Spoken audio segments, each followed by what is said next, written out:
هر نامه باندې اوس فتنه پیدا شول دا خلکو کار وچلوي دا خلکو فکر ووهلی چې ګوره د پیر نامه ته خلک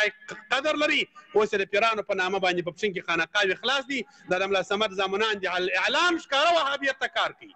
نه مې د خانقاوې کار د وهابیت روان دي په دا بازار کې دي دغه زموږ ملایان یې ملګري دي ورسره ناستې ولاړ وي زه به یوه خبره درته وکړم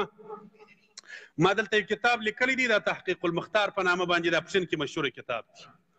دلته دا زموږ د پښین دا د ملا صمد زامنان دا پنجپیریان راولاړ شول دا لوی لوی مدرسو ته یې خطونه واستول او ورته ویې ویل چې دا کتاب څنګه دی نو هلته یې څو طالبانو فتواې ورلره ورکړلې نیم خیلوړ دي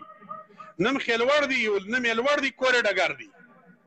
دا داسې دي زه خلکو ته وایم بې ادبي دي معافي لکه ډول اواز یې در رابل کوي در سره رسېږي خو نس یې خالي دی په نس کې شی نسته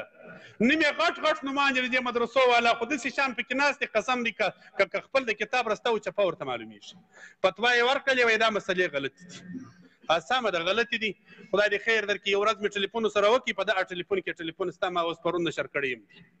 یو ورځ مې ټلیفون د یو مفتي سره وکړي مفتي صاحب تا ولې دا ویلي چې دا مسایل غلطې دي وایي زه خبر لا نه یم دا یو طالب دوکه وکړل دا یو طالب چل وکړي دا یو طالب موږ خطا ایستلي ستا کتاب راواستو چې موږ برته دا مسله رد کړو کتاب مې ورواستوي خواري مې ورته وکړل چې ور مې وړي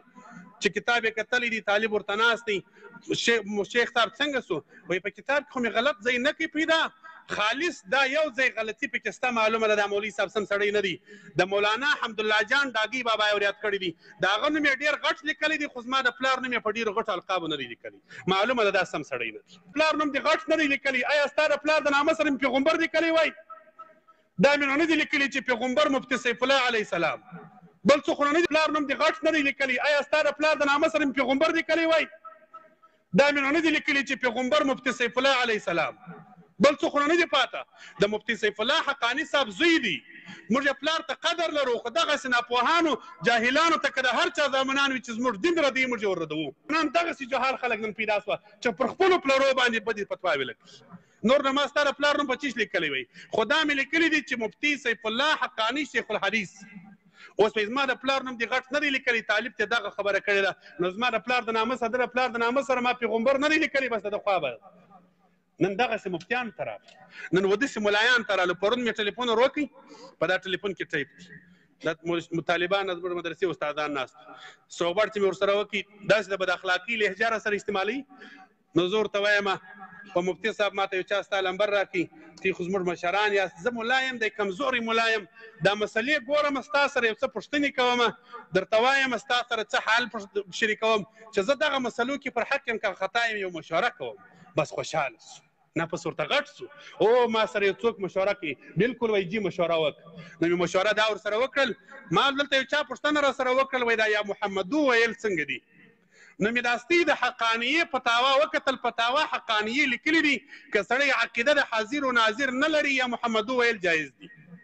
او د مفتي محمد فرید رحمه الله ستی د مدرسې فتاوا مې وکتل هغې لیکلي دي صحیح العقیده کے لیے یا محمدو کہنا جایز ہے مال دا څنګه فتاواوي دي دا خو ډېرې ښې فتاواوي دي خو د دې د مدرسې دي بیخي ښه فتاواوي دي مال دا فتوا یې صحیح ده او جي بلکل صحیح ده مال خدای دې خیر درکړي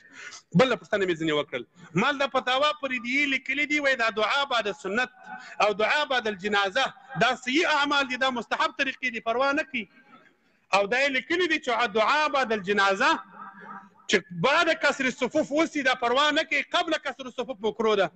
وای دا بیخي ښه خبره لیکلې دا بلکل سیم عقیده ده